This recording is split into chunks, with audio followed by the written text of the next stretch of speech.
Hello and welcome. I'm Sandy from Bhakti Balance, Bhakti Yoga and Wellness. This video today is about how yoga is more than exercise. So most of us come to yoga through the body, and that's a good place to start. So typically we step into our first yoga class and we are introduced to postures, breathing exercises, stress relief, and mindfulness. But there is a lot more. So that's very, very surface stuff. Yoga is also a philosophy of consciousness, energy, and basically how to live. So in this presentation, I'm going to look at that wider map through the lens of the yoga deities. No prior knowledge is required, only curiosity and an open mind. All right. So how should beginners understand yoga deities? So typically in yoga, the deities were utilized for teaching. They're not fictional characters. They are rather, they're thought of as archetypes. So they don't demand that you change your beliefs. Basically, they were honored as real presence in devotional traditions, forms of one sacred reality, so different expressions of a single underlying truth. They are archetypal teaching figures, so they embody qualities such as wisdom, courage, and compassion. They were also used as support for meditation, so forms that are used to focus attention and contemplation. And they're also mirrors of human experience. So images of capacities that also exist within us. So here you have a picture of Ganesh. Ganesh is the deity that has the elephant head and the fat belly. And Ganesh is the remover of obstacles. So he is said to guard the pelvic floor. He is used in yoga teachings to represent how we can maintain boundaries and be aware of obstacles that we have. So there's one reality, but many forms. Many yoga traditions teach that all of existence arises from one undivided reality, and that the deities are distinct expressions of that wholeness. So Brahman is the one undivided ground of all being in yoga philosophy. And the many deities still have one source. They are various facets of one light, each revealing a different quality. Just like white light, when shined through a prism, reveals colors that have different qualities, different properties to them. And then you have that analogy here with the prism. There's unity in the single one direct light, and there is also multiplicity that coexist. So just as white light contains all the colors, one reality can appear as many forms without becoming divided. Oops.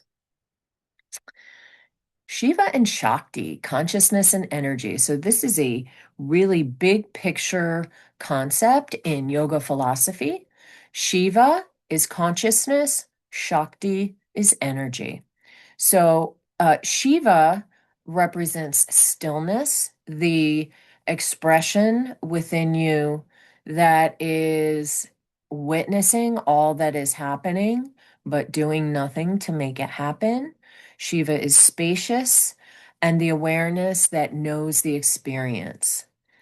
Shakti, on the other hand, is energy. It's dynamic and active, right? So you have the Shiva, stillness, witnessing, Shakti, active, dynamic, and creative. Shakti is the power through which the experience unfolds. So neither Shiva or Shakti are superior. They each require the other to be complete. In yoga, there is a principle called polarity. And the principle of polarity says that uh, everything comes as in two parts. So all of um, creation can be expressed as feminine or masculine. In yoga, you have yin and yang, right? You have the yin, the stillness, quiet meditation. And at the same time, you have the yang, which is the active intensity, the movement, the hot yoga postures. They both are required to have a complete integrative experience. And a lot of times in our lives, we fall out of balance when we favor one over the other. And usually in Western culture, the active dynamic part gets overemphasized, right? We overemphasize doing, accomplishing, creating, and we underemphasize stillness, quiet awareness, spaciousness, recovery, rest. So, Shiva and Shakti are the two opposites that come together to make an integrative whole. Further, creation, preservation, and transformation. So, all of life happens in cycles. We call it the Trimurti in yoga philosophy. So, the three great movements present in all life. First, you have creation, Brahman. The seed begins to sprout, right? Everything that arrives from the divine.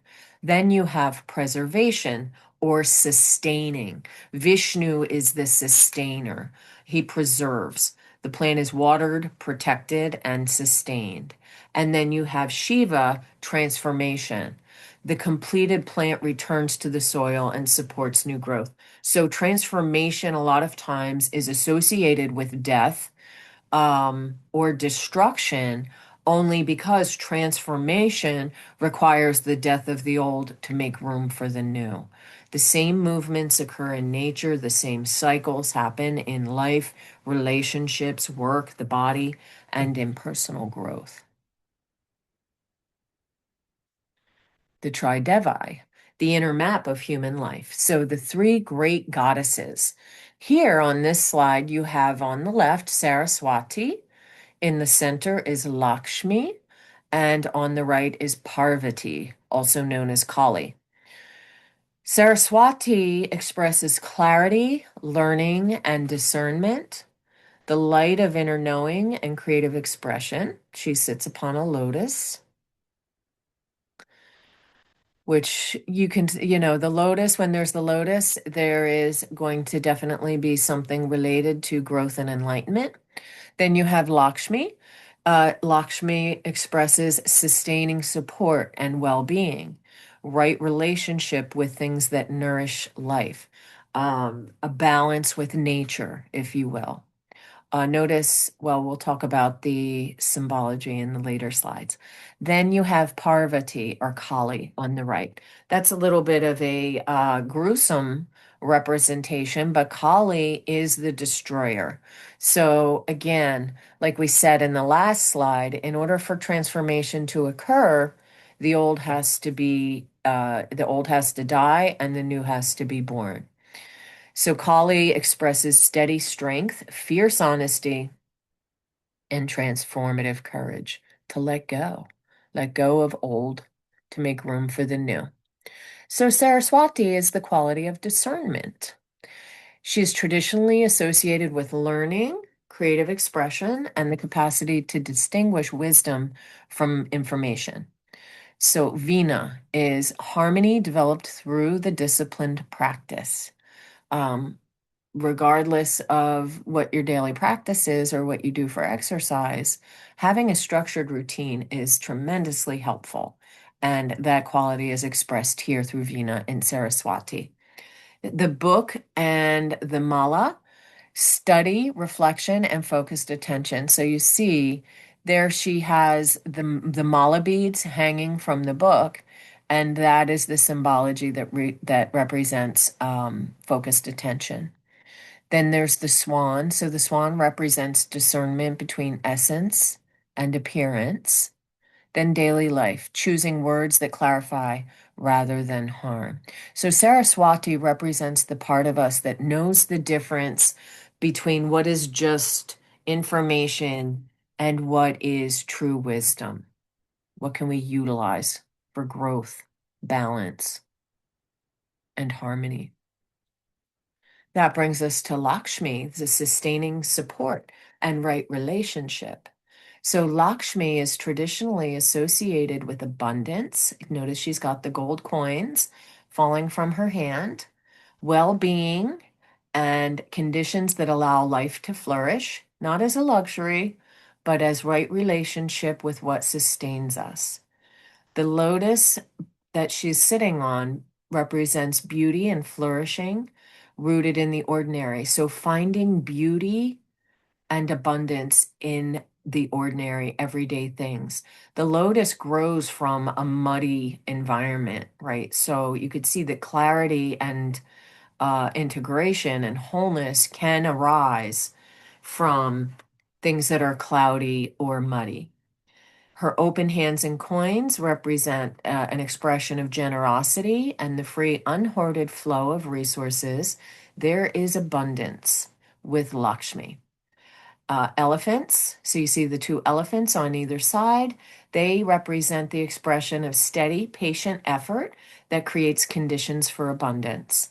And then daily life, tending health. So you see she's got the mirror, she's got the flower in her hand for daily life, tending to her health, relationship, finances, and home with care and gratitude.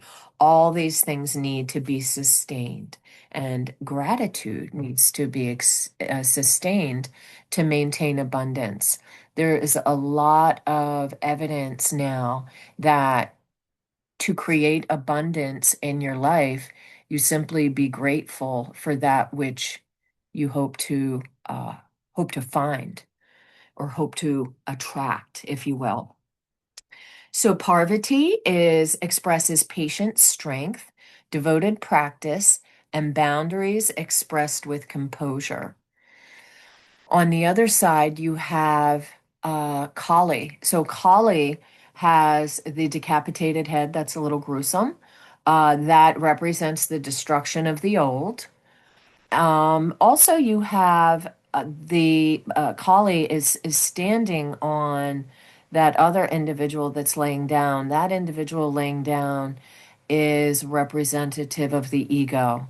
So it also means to maintain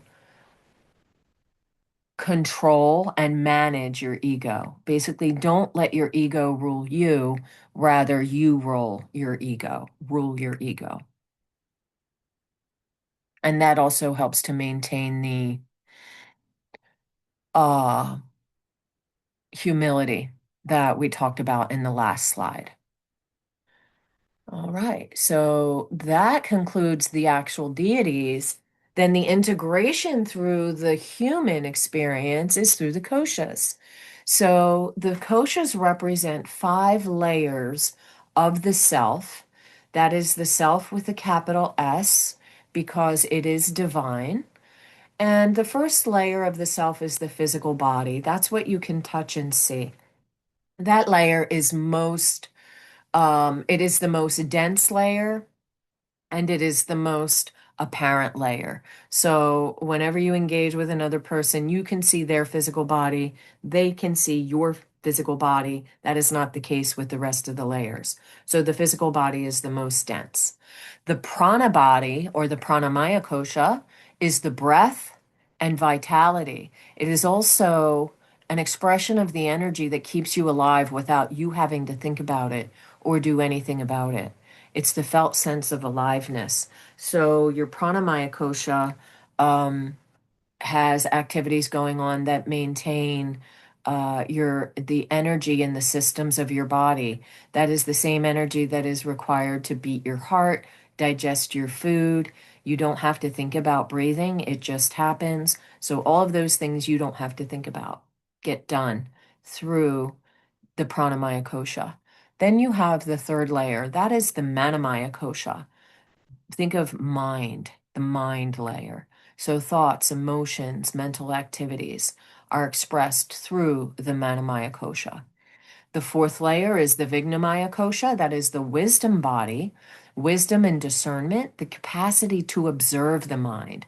So we're becoming more subtle and less dense as we go from 1 toward 5. The physical body is the most dense, followed by the energy body, the Manamaya kosha, and the Vignamaya kosha. So once you get to the Vignamaya kosha, now you are the one observing the mind. It's even less dense than the mind itself. And then finally, the fifth layer is the integrative body. Bliss body, they call it, or Anandamaya kosha. So the koshas are a philosophical map of lived experience, not physical anatomy. The only kosha on this slide that you can actually touch is your physical body. Also, it's important to note that the pranamaya body, which contains your breath, is sandwiched between the physical body and the mental body. So you can bring balance back to your body and back to your mind simply by breathing exercises.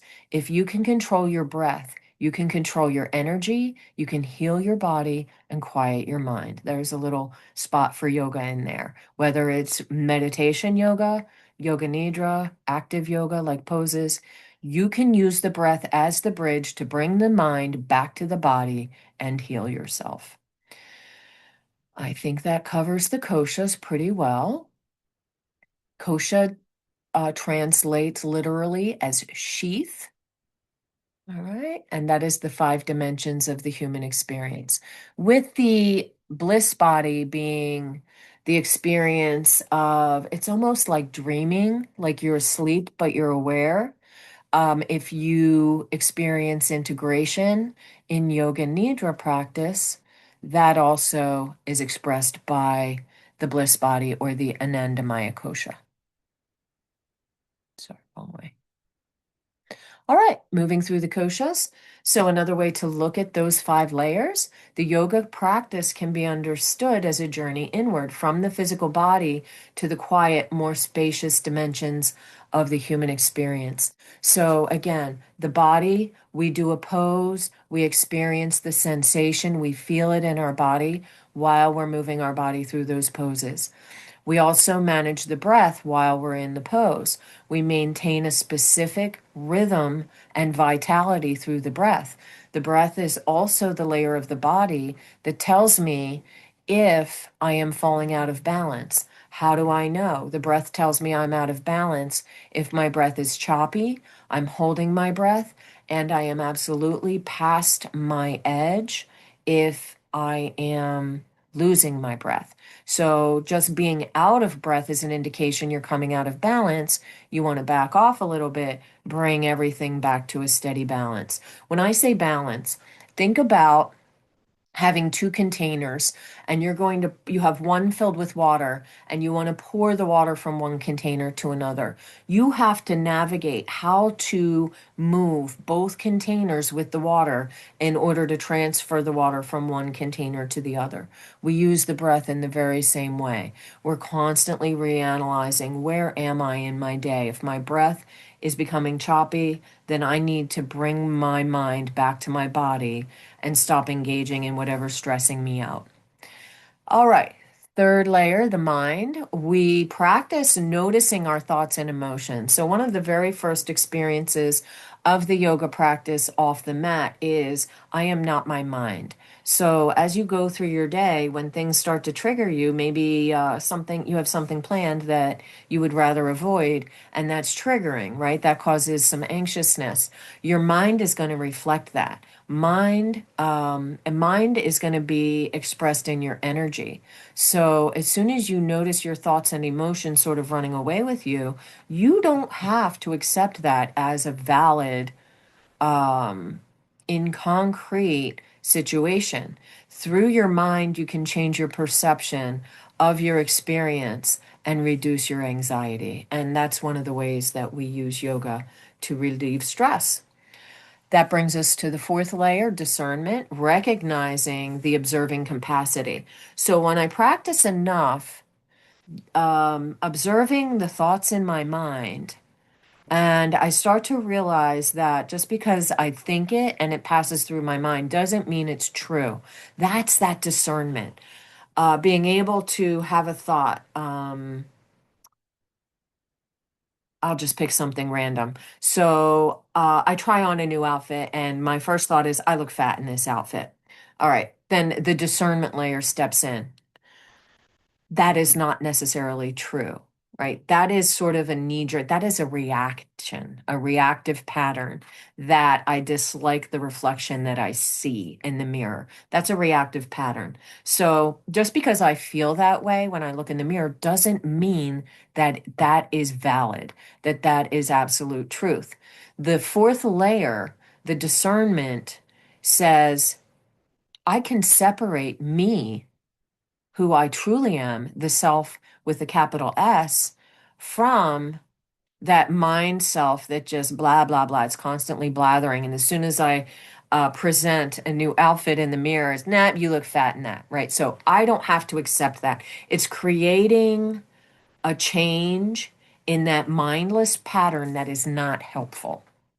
Okay. And then the fifth layer is that presence, being able to just be in your body and mind in stillness and observe everything that is passing. And we also call that integration. This is not a hierarchy. It's not you do this one, then two, then three. All of this is happening at the same time, and you'll move between these layers continually. All right, that brings us to nadis. So, nadis are considered the energy channels of the body in yoga. Prana is energy in yoga. So, it's traditionally understood as the life force or vital energy that's moving through our body. So, the channels that energy moves through, we call them nadis. I'm going to have to move this. Okay. So the left channel that you see in blue is called the Ida channel. The red channel that you see is called the Pingala. That's the right channel. So these two together, just like I talked about polarity, these two work together as opposites. Polarity is the integration of opposites expressing as the whole. It's expressing balance between these opposites. The Ida Nadi is cooling, receptive. The moon is considered to be a cooling expression. It's inward. It's associated with rest and inward attention. So meditation.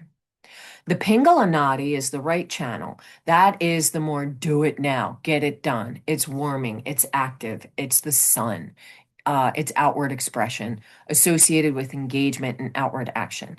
So if you are a fan of hot yoga, the periods where you are actually doing the pose and you're going through movement, managing your breath, would be an expression of the sun or warming, Pingala Nadi.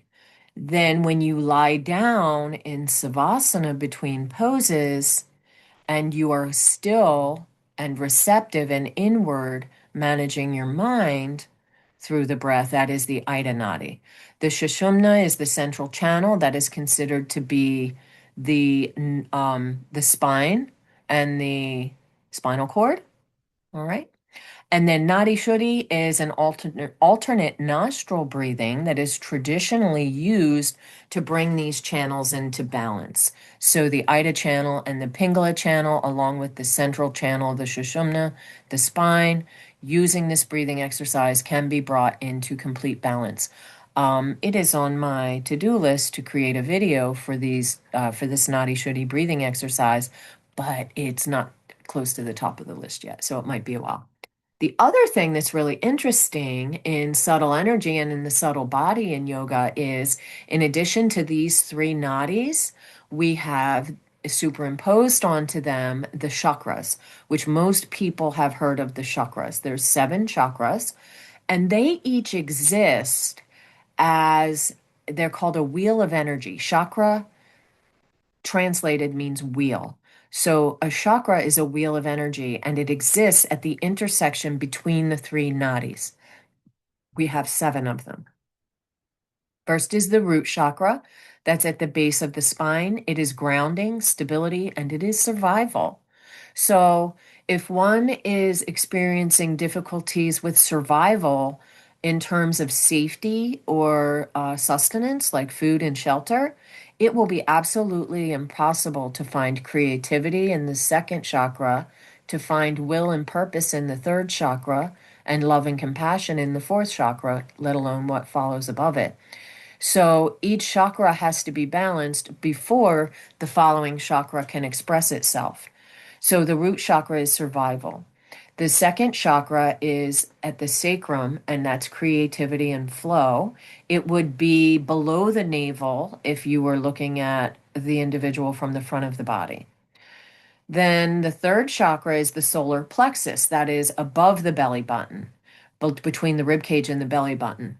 And that chakra expresses willpower and purpose. The fourth chakra is at the heart center. It expresses love and compassion. All right. And that is the basically transition from the chakras that allow us to live in the physical world and be safe. And then it transits us up to the higher chakras, which allow us to grow spiritually and to express ourselves as the divinity and as the divine beings that we actually are. So, following the heart chakra, the fifth chakra is the throat chakra, and it is the chakra of expression and clarity. Um, the spot between the eyebrows is said to be the third eye. That is the chakra of intuition and wisdom. And then the crown chakra is the chakra of enlightenment, unity, and transcendent. It is said when you are expressing the crown chakra, you are at union with the divine and all of the universe expressed as divine. So, a couple things before I go to the next slide. Um, as I said before, the first three chakras deal with survival. The heart chakra, like survival in the physical world, the heart chakra then is said to have the perfect balance of male and female. So it expresses that divine polarity.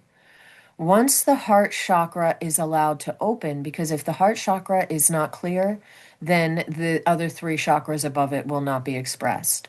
If the heart chakra is not clear, there will be difficulty in expressing one's truth. The throat chakra will be blocked. So notice when in your life you want to say something, but you don't say it. If you are not saying it because it would potentially be hurtful to somebody else, then that is a valid reason for not expressing it. But if you're not saying it because you are afraid what others will think, or because the person you are saying it to won't like it, that's a block. You should be able to express yourself with clarity without hurting other people that way. That brings us again back to the third eye, intuition and wisdom. I fully believe that we have intuitive gifts that we don't express because these energy channels are not fully cleared, and just because of lack of awareness. We haven't learned about them. We haven't learned how we can use our intuition to live better, to love better, to express higher awareness, if you will. And then the unity and transcendence is an expression of integration. So if you practice yoga nidra, a lot of times when you come out of your yoga nidra, you've lost time, almost like dreaming, like sleeping, right? When you sleep, you wake up and it seems like it was pretty short time. Um, that clarity, transcendence, enlightenment, if you will, or unity can only be expressed if all of the other chakra channels are open.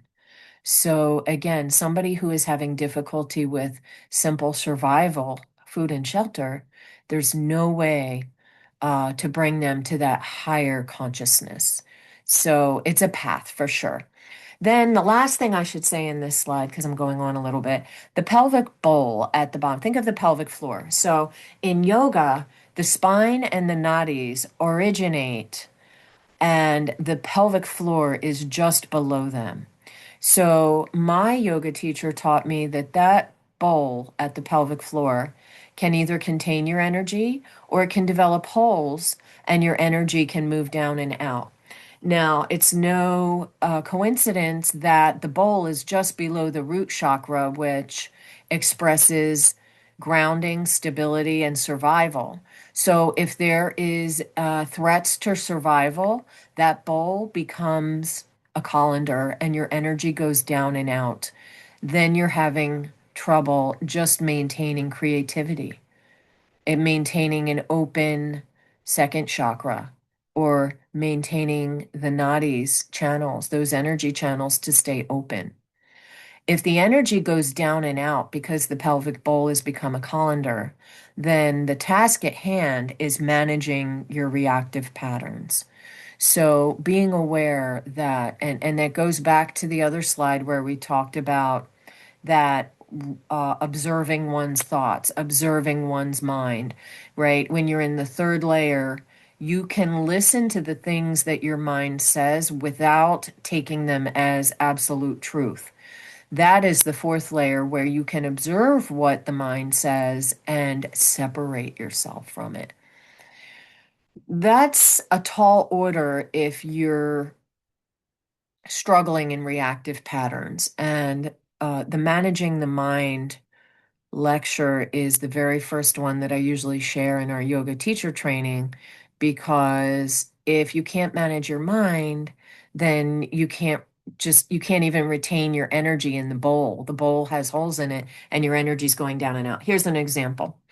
Um, I'll use an example of when in 2010, my husband was in a terrible car accident where he was rear-ended from behind and helivaced to Atlantic City Medical Center. So as I'm carrying on about my day that day, I remember I was walking the dog when I got the phone call about what happened. The first thing that happens is my stomach drops. That is the energy going down and out, right?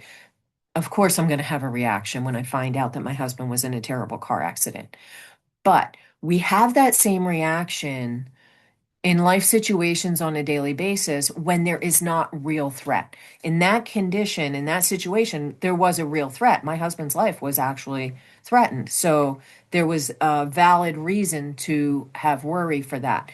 But if, say, I'm just driving down the road and somebody waves me off and then cuts me off in traffic, I might have that very same reaction where I lose my energy down and out because I was taken off guard and I wasn't prepared to deal with that. And now I just react, right? I might curse at them or wave them off too, or I might hit the gas pedal. Like all of those are reactions and they're accompanied by losing our energy.